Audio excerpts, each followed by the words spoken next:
2015年6月，新北市一对双胞胎姐妹中的姐姐黄雅琴，百般无奈之下向各大媒体求助。雅琴说，过去的5年里，她一直被一名叫做李家伟的38岁男子连续跟踪骚扰，甚至袭胸。即使雅琴报警提告，也阻挡不了李姓男子继续对她进行跟踪示好。就在黄雅琴接受媒体采访的前几日，李男甚至潜入自己的住宅，窃取垃圾桶里用过的卫生棉，以及晾在阳台上的内衣。黄雅琴手里拿着的李男画给自己和妹妹的求爱画作，对媒体说，他就像蟑螂一样无处不在。虽然黄雅琴多次明确向李男表明自己对他根本无意，但李男还是不顾雅琴以及胞妹的意愿，多次表达想与双胞胎姐妹交往的意愿，甚至幻想想跟姐妹2个结婚共组家庭。李男不断在黄雅琴新北市的住处以及公司外面站岗，甚至曾一夜站到天亮。黄雅琴的信箱里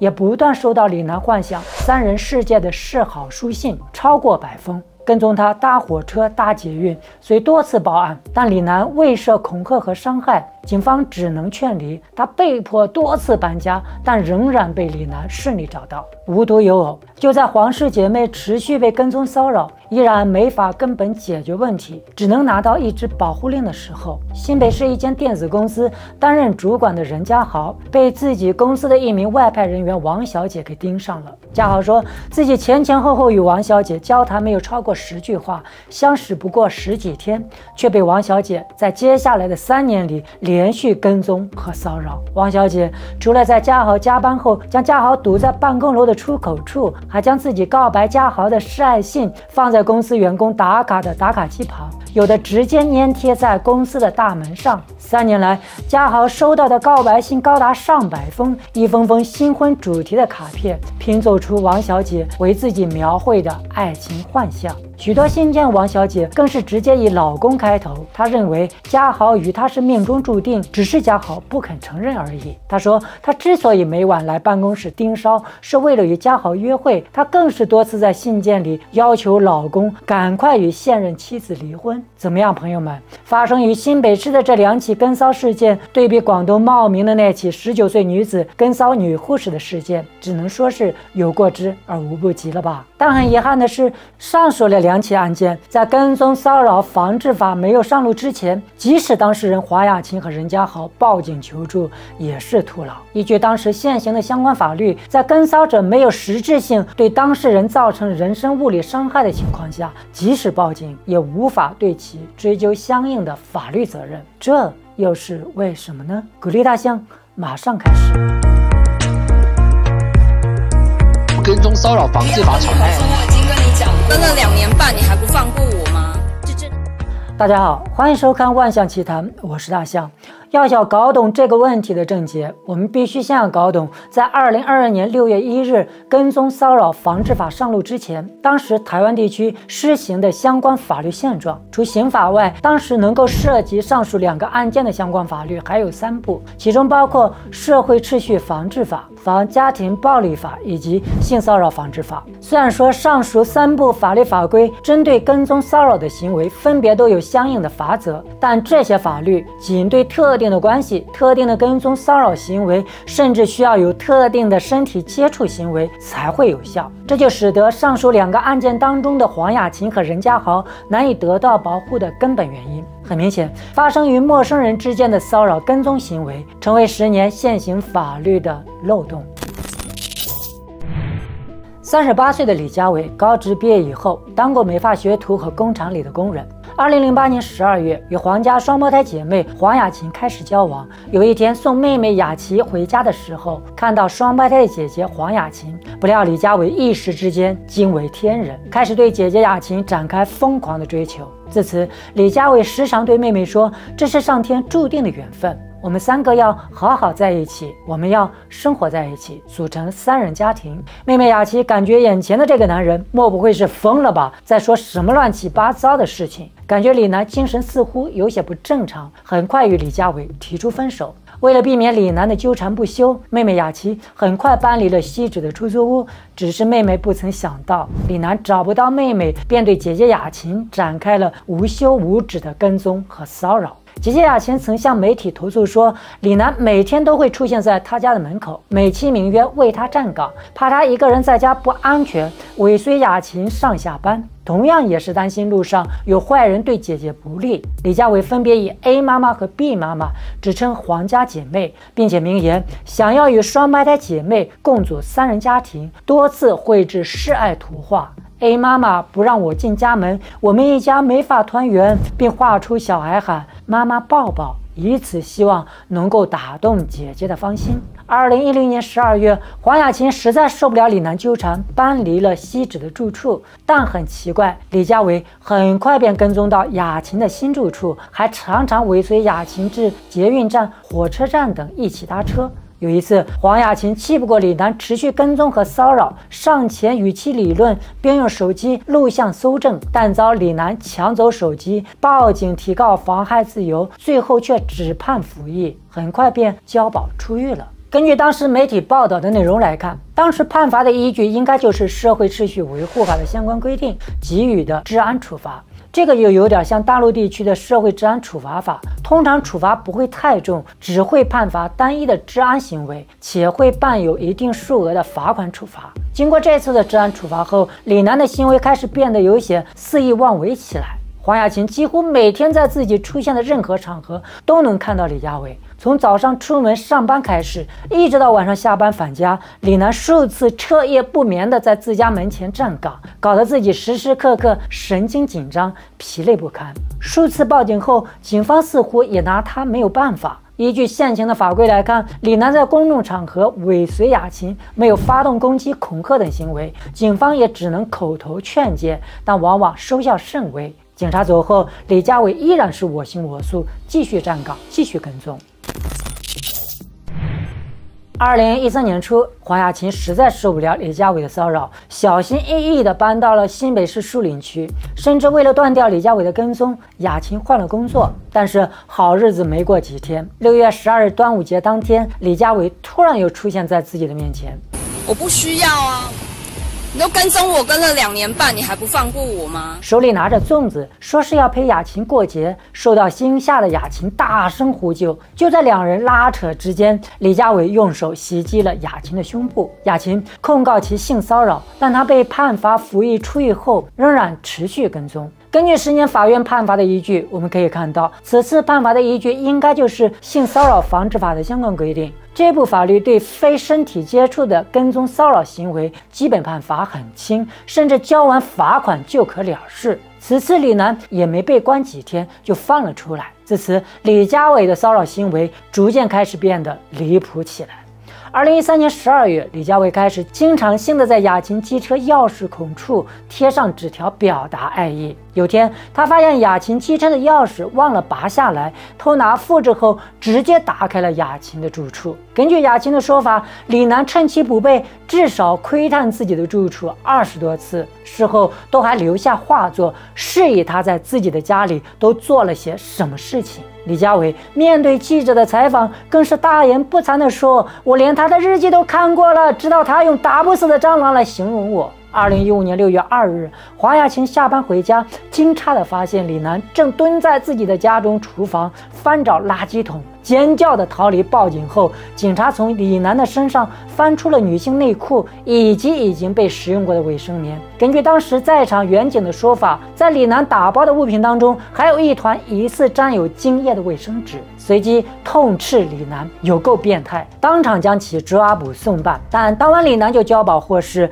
当晚又跑到了雅琴的住处继续站岗，还向雅琴塞了张纸条，炫耀自己看过雅琴的书，摸了她的猫猫。雅琴对此崩溃不已。日后，黄雅琴实在无法向媒体爆料李楠的恶行。当天，李楠照样到雅琴公司外继续守候。面对记者的问询，他大方地告诉记者，遇见黄女后，发现她才是理想情人的典型，喜欢她秀气的外表以及温柔天分，希望结为事业及终身伴侣。因此，黄妹不好意思，所以希望能与姐妹俩结婚共组家庭。呵，这家伙倒是不客气啊，自我感觉非常良好，还对黄妹不好意思。你谁呀？这也是没谁了。对于记者提出的，你是否觉得黄雅琴也有自己择友的权利？她自有权拒绝与你交友。李佳伟说：“我当然知道姐姐有权拒绝自己，但她就是不放心姐姐一个人上下班，她不了解如何和异性相处，担心她会步上她妈妈离婚的后尘。”所以自己每天搭车1个小时到他家站岗，就是想知道他每天是否平安上下班。李楠否认自己在姐姐家自慰，类似一样男生欣赏女生一样，对啊，然后只是说写些类似情书方面的东西而已。他坦诚自己偷走了姐姐的内衣，并不会做出那种伤害对方，不是说每个男生都是把他当成恐怖情人那一部分，再加上没有错，可能那个进入跟那个拿东西是变成会让人家表面第一印象觉得好像变态那种感觉。他对此解释为，就好像搜集偶像物品一样。依据律师的建议，深受骚扰压力下的黄雅琴不得不借用妹妹雅琪曾是李佳伟前女友的身份，向法院申请临时保护令。新北地院认为，李楠曾是妹妹前男友，符合家庭暴力防治法中规定的家庭成员，因此禁止李楠对他的前女友有身体和精神上的侵害或骚扰、跟踪与通信，也禁止他骚扰妹妹雅琪的住处、办公室等处所。姐姐雅琴作为妹妹的近亲属，依据《家庭暴力防治法》第14条第1项的规定，禁止相对人对于其特定家庭成员实施家庭暴力。姐姐雅琴同样也受到该条例的保护。换句话说，如若李佳伟不顾法律规定，违反临时保护令，出现在保护令规定其不能出现的场所，如姐妹俩的住宅及办公场所等，姐妹两个可以直接报警。依据《家庭暴力防治法》第61条的规定，李佳伟很可能会被处以3年以下有期徒刑。如前所述，黄家姐妹暂时在临时保护令的保护下，似乎可以过几天安生的日子了。但同样是新北市的任家豪却没有这么好的运气了。就在2022年6月1日，跟踪骚扰防治法实施之前，任家豪与王小姐这种陌生人之间发生的跟踪和骚扰行为，他是得不到保护令的保护了。换句话说，法院也没有开具保护令的相关法律依据。自此，王小姐不但要求任家豪马上立刻要与妻子离婚，而且在写给任家豪的书信里，声称自己每天目睹家豪夫妻2人的身影，非常不高兴，甚至在信里咒骂妻子不要脸。为什么要霸占他的家豪？任太太好可怜啊，她又能找谁说理去呢？自己和自己的丈夫恩爱，居然变成了不要脸和神经病，你还真的没有办法讲道理啊！没有办法，在被王小姐跟骚1年半后，家豪担心家人的人身安全，任太太只好被迫换了工作。王小姐不时的会变装跟踪家豪通勤。家豪说自己以前走路很正常，现在都会左顾右盼，尤其是看到女生，看她是不是又出现了。为了防止被跟骚到家中，家豪每天要多走20到30分钟的路程，不敢在住家处下车。他也曾试着离家在外借宿，期望对方放弃跟踪，但效果不彰。3年来，家豪报警20余次，但警察到场时，王小姐总会大声吵嚷：“这里是公共区域，我为什么不能来？”就算被驱离，隔天仍会再度现身，周而复始。2022年5月，也就是在跟踪骚扰防治法正式实施前1个月，发生了一件非常严重的冲突事件。王小姐冲到公司的门口，失控大吵，直至被警察叫的救护车带离现场。按照家豪的说法，近半年的时间里，他一直都在隐忍，因为他知道跟骚法马上就要上路了。王小姐无事生非的日子也就快要到头了。任家豪一边听从律师的意见，每天都会剪下监视器的记录影像，标记日期。王小姐出现就以手机录像搜证。任家豪表示，他担心周围的同事、家人会被对方迁怒袭击，最大的精神压力是不知道对方有可能会做什么。记者问他是否担心自己的安危，他说：“我毕竟是男生，但他很害怕和王小姐发生拉扯，可能会被对方借故告上法庭。”任家豪苦苦支撑到2022年6月，跟踪骚扰防治法一上路，他就去警局报了案。